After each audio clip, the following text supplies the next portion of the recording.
same positions we did last time. We're just adding Andrew. Okay, well, welcome everyone, and thank you for your patience. It's a beautiful day to reintroduce the Safe Bet Act. I'd like to thank Senator Blumenthal for leading this effort with me in the Senate, and for our esteemed guests, Gordon, Lisa, and Andrew Douglas. Give a wave there. Gordon, Lisa, and Andrew are a family that have been impacted by addiction. And we also have Harry Levant and Mark Gottlieb and Dick Daynard for making the trip to D.C. We thank you for doing that.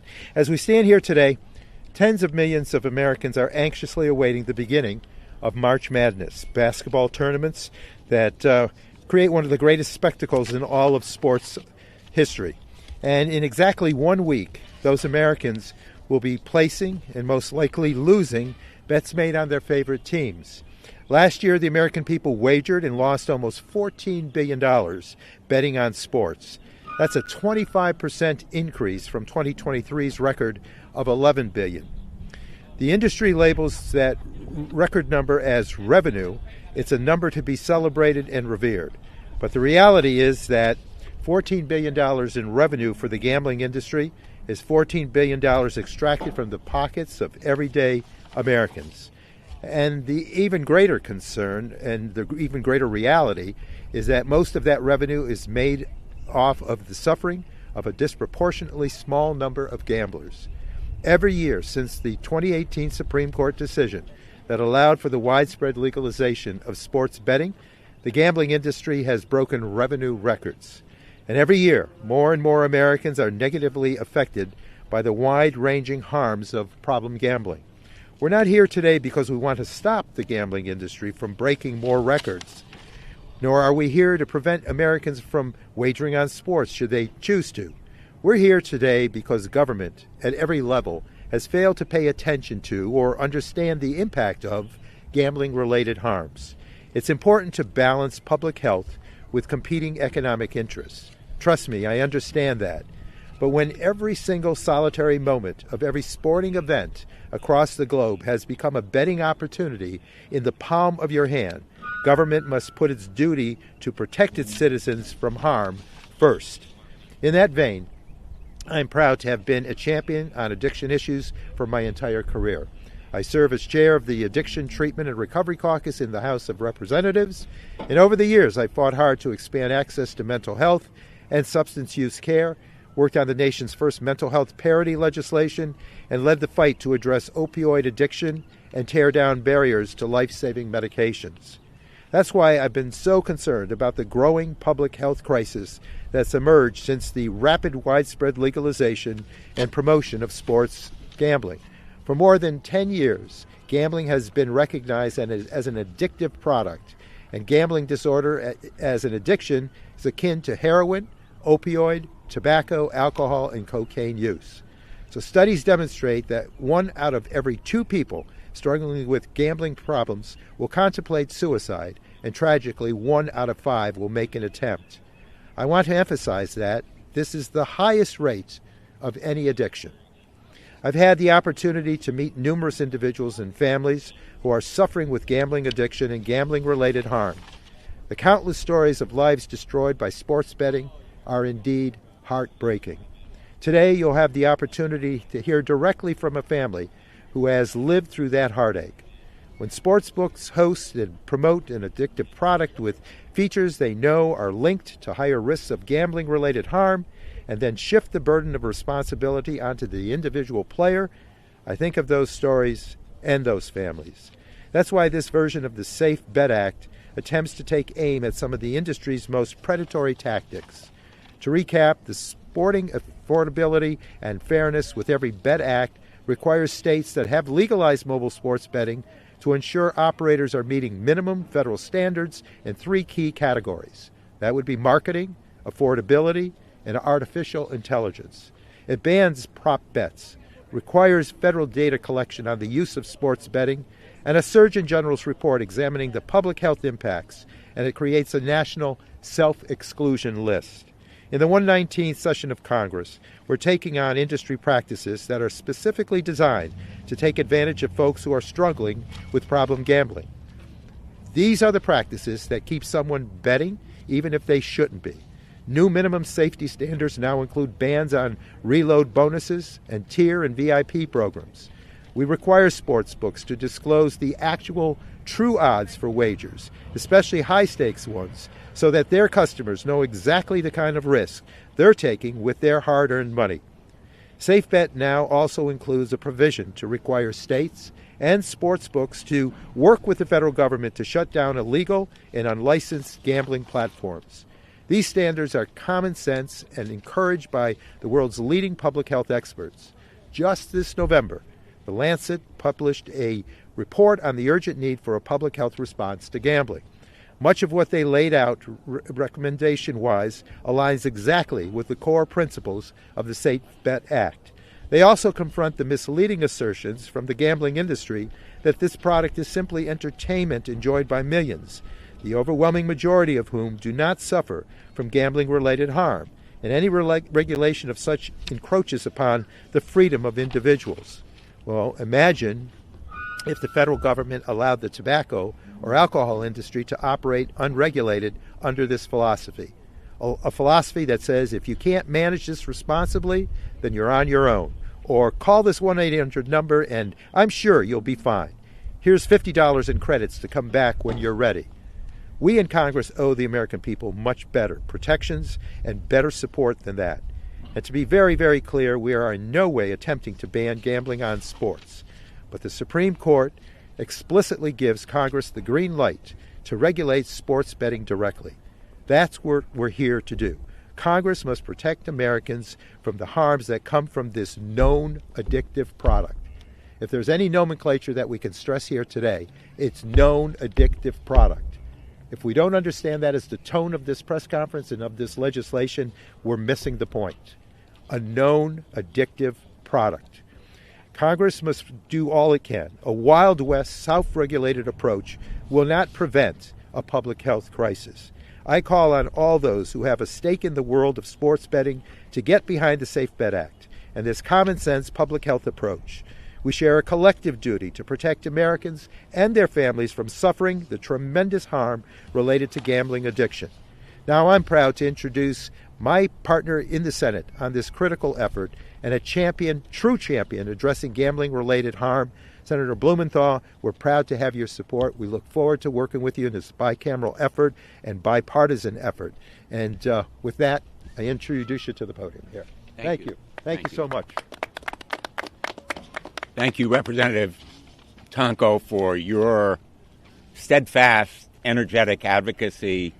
Thank you to Professor Daynard and to Andrew Douglas, to Harry Levant, all of the advocates who are here, especially all of you who have been through this kind of problem. And let me just say right at the outset, we're here on the eve of March Madness, not to prohibit sports betting, but to make it safer, to stop the sports betting industry from abhorrently exploiting addiction, purposely and relentlessly driving people deeper into gambling abuse disorder, which is a disease like all addictions.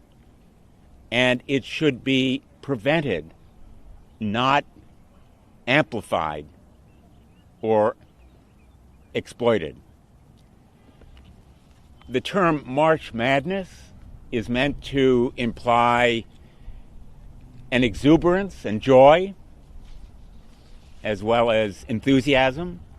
But let's be very clear. Sports betting has become a science. It is the science of exploitation and targeting and tracking individuals who are prone to addiction, targeting and tracking losers, and inducing and enticing them to bet more and drive them into ruin. That's the abuse that we are trying to stop through the Safe Bet Act. And it happens literally every day. Get smart to what's happening in real life and real time, and support a bill that very simply establishes some rules and standards, not a prohibition. Rules and standards that say you can't advertise betting within certain hours when kids are most exposed to it. Rules and standards that say you can't target the losers with promotions and bonuses and supposedly sure bets. You can't make the kinds of pitches that stop people from excluding themselves or fail to give them options to exclude themselves when they know they are getting into trouble. You need to respect your customers. You need to protect them from the kind of disease that can result from the abusive behavior of this industry. Now, for me, in some ways, the most important part of this bill is the self-exclusion list, because people want to break the addiction. They want to quit, just as many who are addicted to nicotine or illicit drugs want to break those addictions. And the disease can be broken by people who adopt a place on the self-exclusion list. We want sports betting companies to respect that list, to provide that option, and to respect people's stated desire. I don't want to see your promotions anymore. This is a multi-billion-dollar industry. They have the wherewithal to sacrifice a little bit of their products and profits to make sure that people's lives are preserved. And we have seen again and again and again the ruinous effects of this addiction. Broken families, ended careers, shattered lives, not only financial ruin, but for some, self-harm, including suicide, especially among young people who lack the experience to see that there may be hope for them in the midst of piles of debt and the prospect of mounting or deepening addiction. So I am hoping that we will have bipartisan support for this measure. It's an idea whose time has come. We're going to keep fighting for it as long and hard as it takes, because lives are at stake. We cannot allow the sports betting industry to exploit young people as well as others of all ages all across the country. The demographic is boundless. It's well-to-do and poor. It's all religions and all races. It's all parts of the country. We are all susceptible to this addiction in our families, our coworkers. Everyone knows someone who has been a victim and hopefully a survivor of these illicit and morally reprehensible practices on the part of the sports betting industry. And again, it's a science. The algorithms, the artificial intelligence are all tools to drive pitches and promotions at the losers, the most vulnerable, the people who are most susceptible to this addiction. That's the tactic and the science at work here. And the new technology has opened new vistas for sports betting industry companies to exploit addiction and disease. So I hope we will have support for it, and I'm proud to introduce the next speaker, who is Harry Levant. Yeah. Harry Levant. Thank you, Senator. Thank you. Good afternoon. One of the most sacred duties of our federal government is to protect the health and safety of the American people, including families and children. When for-profit businesses combine and collaborate to place profits over safety, Congress is called to act. Time and again, the American people have been protected when Congress delivers with public health reform. Today, because of the leadership of Congressman Paul Tonko and Senator Richard Blumenthal, the American people will again be protected, this time from the dangerous and predatory actions of the gambling industry and its sports and media partners. Let me be clear from the start. I am not opposed to sports gambling. I am not a prohibitionist. I am not opposed. In fact, I support the properly regulated legalization of sports gambling. However, I am vehemently opposed and deeply concerned about what has transpired in less than 7 years since the Supreme Court struck down the Professional and Amateur Sports Protection Act. What has been launched on the American people is a newly created and AI-generated online gambling business model, which delivers a fundamentally different, defectively designed, and inherently dangerous gambling product to every phone, tablet, computer, and television. As Congressman Tonko noted, we have known for nearly 12 years that gambling is a highly addictive product, and gambling disorder and addiction, just like heroin, opioids, tobacco, alcohol, and cocaine. However, with every other addictive product or substance, government regulates the advertising, promotion, distribution, and consumption of that product, and this is to prevent public harm. With gambling, the exact opposite is occurring. The gambling industry business model is designed to deliver constant and non-stop gambling action to every electronic device.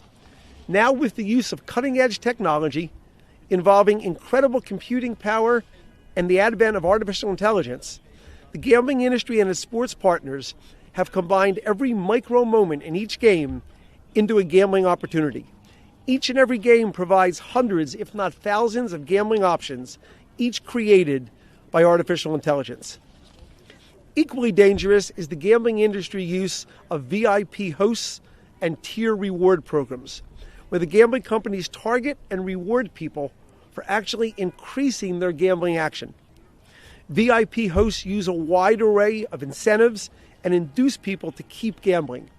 These incentives often include tickets, gifts, cash bonuses, trips, restaurant meals, and more. This is the equivalent of a neighborhood drug dealer rewarding their best customers to make certain they never stop wanting or needing more action. We are no longer talking about recreational sports betting. Gambling takes place on every micro event within sporting events, from the speed of the next baseball pitch to every football snap, basketball shot, and tennis serve. This includes basketball from China and even ping pong from Eastern Europe. This new and AI-fueled business model encourages people to chase action, and the chasing of action results in more gambling addiction and more gambling-related harm. The chasing of action is a symptom I see each day in my work as a therapist, meeting with patients and families suffering the most dire and devastating effects of gambling disorder. These effects include financial ruin, desperation, suicidal ideation, depression, anxiety, career loss, housing insecurity, criminal behavior. The fundamental problem from a public health perspective is that this new and dangerous business model is intentionally designed to deliver nonstop action. This is what online sports gambling does. The leagues, the teams, the players sell their data and statistics to the gambling industry for billions and billions of dollars. The industry then uses artificial intelligence to create nonstop gambling action. This is the sports gambling business model, which has been launched on the American people. Sports once belonged to the American people, to be shared by grandparents, parents, and children. Those days are gone. The sports leagues have sold out to the gambling industry, and sports are now the equivalent of a nonstop slot machine where the action never ends. I've thought long and hard about how to demonstrate the predatory ways that gambling companies and sports leagues deliver nonstop action. Should I talk about baseball pitches or laps in NASCAR races? Last week, I was giving a speech in Detroit, Michigan. At 9:30 on a Tuesday morning, I put a DraftKings display, live action, on the board for a crowd of 500 to see. And at 9:15 in the morning, DraftKings was taking gambling action on badminton, a game we played in our backyards. Badminton, a game played with a shuttlecock while people barbecue hot dogs on a grill. That's what sports gambling has become. The Safe Bet Act will protect the American people by installing minimum federal safety standards and respecting state rights. Safe Bet will permit states to increase regulations if they desire, but will protect the American people with minimum federal standards, which will include affordability checks, deposit limits, reasonable marketing restrictions, the end of VIP programs, the end of reload bonuses, regulation of AI, banning college prop bets, and a partnership with the gambling industry and state government to end offshore sports books.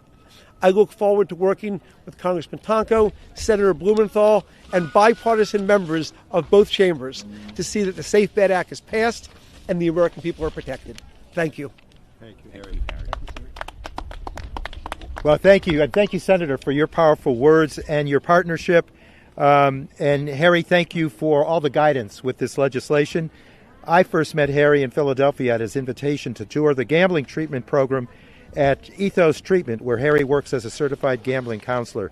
And I have to tell you, it just built more passion in me to get this legislation across the finish line. It's now my honor to introduce someone who knows far better than most the devastating impact of gambling-related harm. I can mention to you that in my district and beyond, I've had a number of families who are concerned about addiction in their family through gambling, who have spoken to me saying, keep up the fight. We need this. They're frightened, they're concerned, they've seen devastation. And last time we met in this same spot, Gordon Douglas joined us.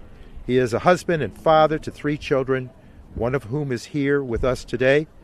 Last year, Gordon came to D.C. to share his son Andrew's story.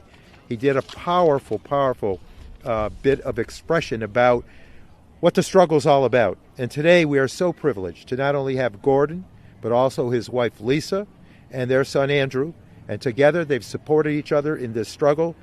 And they're going to share with us how unregulated sports betting has impacted their lives. So to the Douglas family, please. Gordon. Thank you. Thank you. Thank you, Lisa. Thank you very much. Thank you, Congressman Tonko and Senator Blumenthal. Thank you, Harry Levant, and thank you, Dick and Mark, for all the work you're doing in this area of gambling.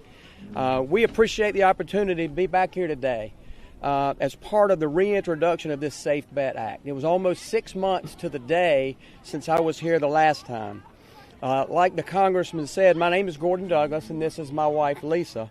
As I told you last time, we have a son, Andrew, who's 32 years old, and I'm so happy to have Andrew here with us today as part of this. He started making bets while he was in college, some small bets that were innocent. These innocent bets ultimately became an addiction for him. And online betting became so easy when he actually moved to Pennsylvania. His gambling addiction almost ruined his life. It certainly took some years of his life away and came close to ending in tragedy. His addiction damaged our relationship with him because it only was about what he could get to help fuel his betting. The most important piece of the story is that this addiction was hidden from us because it can be done on a telephone at any hour of the day and night. There's virtually no way to reach a safe time or place away from the possibilities of making a bet. Gambling can be done in secret on your phone without anyone knowing it. Once a person is identified as a gambler, the sites offering you opportunities to place bets are impossible to escape. We support the Safe Bet Act because we feel like there needs to be some guardrails and protection for those who have identified themselves as having gambling problems. As I said last time, our story did not end in tragedy. By the strength and power of God, the prayers of friends and family, our eyes were open to what was going on, and Andrew was able to get help. It was a miracle. That miracle continues to this day. He has put in countless hours in recovery and faces that addiction daily with courage and strength. It is a treatment that is every bit as hard as any substance abuse. We cannot be prouder to stand here today to introduce you to our son, Andrew, and let him speak to you. There's a proud guy. Hi, I'm Andrew Douglas. I don't have a speech because I am here to just tell my story. I suffer from gambling addiction and have dealt with all these things that each one of these men have mentioned before. May 27th, 2024 was the day that I attempted to end my own life. Gambling addiction had a hold of me and had taken me to the darkest hole that I could ever imagine. For years and years, constantly being targeted and no way to escape the advertising, the offers, the predatory and targeted business practices of all these gambling sites, apps, and all the above. This Safe Bet Act and me being here today are in hopes to save or help at least one person out there. There's many stories exactly like mine, and a lot more that didn't end with the miracle that mine did. And the hope is to save future generations from having to go through what my family, myself, have had to go through. Working with Harry Levant the past 9 months has been a godsend. It's been fantastic, and it's opened my eyes even more to the amount of people that struggle with the exact same thing that I did. All those years I thought I was alone. All those years I thought I had no hope. And was very close to ending that journey on a very bad note. Luckily, I'm here to be able to speak and hopefully hit one person's heart with my story in hopes that we can get some things changed and protect people from having to deal with what I had to deal with. So thank you all for listening. Thank you all for the help and all the work we've been doing. And yeah, that's my story. Thank you all for listening. Thank you. Thank you. Thank you. Thank you, Andrew. Thank you very much. Thank you. I would say there's one courageous family that has pulled together to deal with the darkness that befell Andrew, and it's so happy a moment to hear the success that's been achieved. And Andrew, we congratulate you on your recovery and wish you strength as you go forward. Let's hear from the president of PHAI and longtime public health advocate, Dick Daynard. Professor Daynard and his team at PHAI have been with me every step of the way in this push to create a public health approach to the sports betting industry. His experience fighting for people and for public health, including going up and winning against big tobacco, has saved countless lives. PHI's work in this space is invaluable, and I'm so thankful to have both Professor Daynard and PHI's Executive Director, Mark Gottlieb, here today as we reintroduce the Safe Bet Act. So, gentlemen. Thank you, Congressman. Good afternoon. For decades, the You should explain you're not Dick Daynard. I am not Dick Daynard. I'm Mark Gottlieb. I'm going to bring up Professor Daynard in just a moment. For decades, the Public Health Advocacy Institute at Northeastern University School of Law has been protecting people from products designed to generate corporate profits largely by addicting their customers, especially where that addiction occurs at a scale and seriousness that harms population health. Population health is where thousands or tens of thousands or hundreds of thousands or even millions of individuals suffer injuries to their mental or physical well-being. And in the case of online sports gambling, these are our neighbors with families and skills and dreams who have had their lives derailed, often along with the lives of their loved ones, once they begin to regularly use these high-speed, data-driven, intense sports gambling products. And how are they using them? Well, they're using them exactly as the products are designed and intended to be used. And you may ask, aren't they responsible for their own harm? Well, of course. And so are those who design, market, and distribute these products, as well as the policymakers who are empowered to regulate them. Responsibility for addictive products cannot lie solely with the end user. The testimony of the Douglas family is but one of countless examples of the types of harm that ruin lives and contributes to often overwhelming economic and mental health burdens that can potentially lead to a loss of life or even suicide. So the key to making sports gambling safer is to slow it down. We make our roads safer with guardrails and with speed limits, and without these, constant injuries and deaths on our roads would not only be a grim feature of our society, but would contribute to losses in productivity, higher healthcare costs, and devastation to affected families and communities. And even with speed limits and guardrails, driving is far from risk-free, but it is vastly safer and allows our ground transportation system to work. The Safe Bet Act slows things down and applies these same principles to sports gambling by setting minimum standards that slow down the action, by eliminating in-game microbetting powered by artificial intelligence, and by building guardrails like affordability checks and limits on marketing promotions that encourage unsafe use of these products. Such promotions tie bonuses and other benefits to requirements for users to place large number of wagers during short windows of time.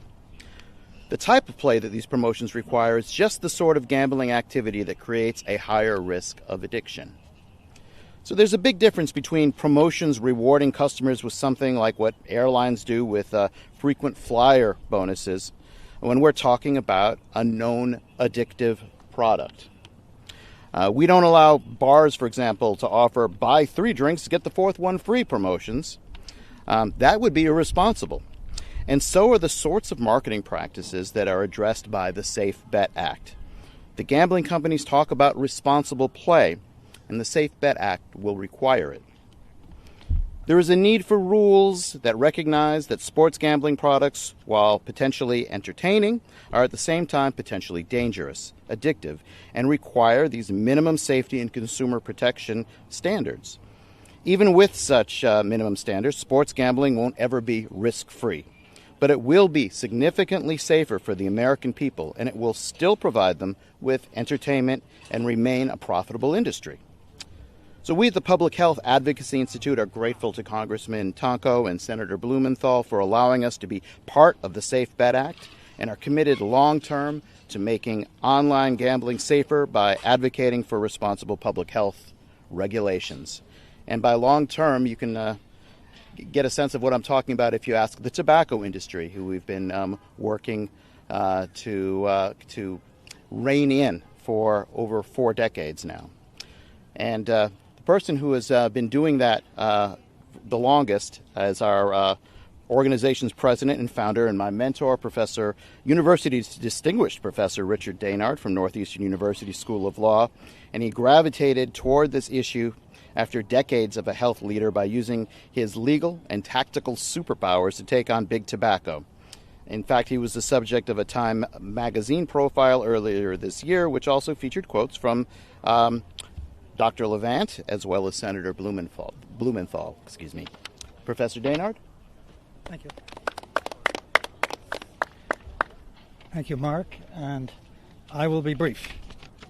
Like cigarettes, online sports gambling apps are a highly addictive product designed to entrap consumers into compulsive use, robbing them of free choice as well as their money.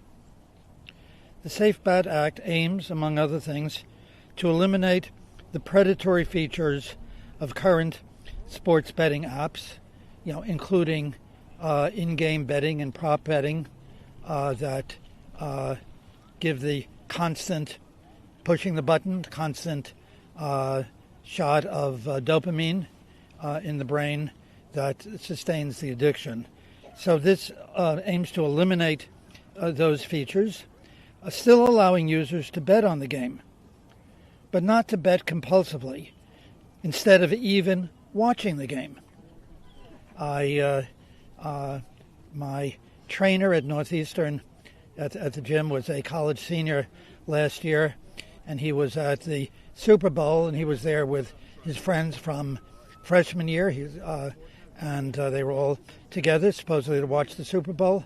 He was actually watching the Super Bowl The other dozen or so kids in the room were all betting on their phones. They were all betting on the game. They weren't watching the game. So this will take us back. This will help take us back to the time when people get together to actually watch the game, cheer for their team and their favorite players, perhaps boo when the other team does well, and all together have a very good time sharing the experience of watching and participating vicariously in the game. Okay, so as founder and president of PHAI, I'm proud to lead the mission of bringing comprehensive public health reform and regulation to the gambling industry. We at PHAI are privileged to stand with Congressman Tonko and with Senator Blumenthal, and our organization will work tirelessly to support the Safe Bet Act. Thank you. Thank you. Let me thank the many speakers that joined us today. I think it's so important. But I think in the rush to give a green light nationally to states to enter into the mobile sports betting arena, there needed to be more thought.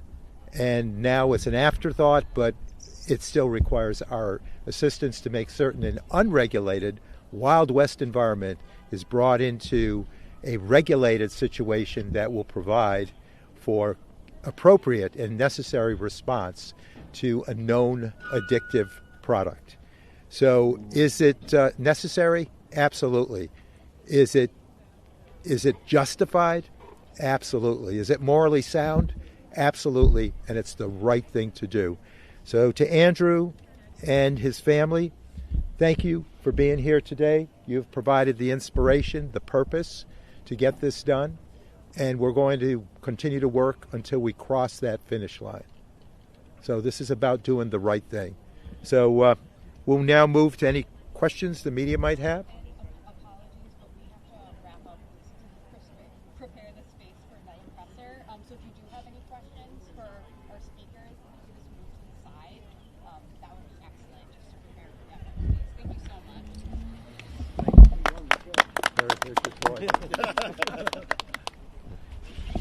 Congressman, you didn't bring paddles?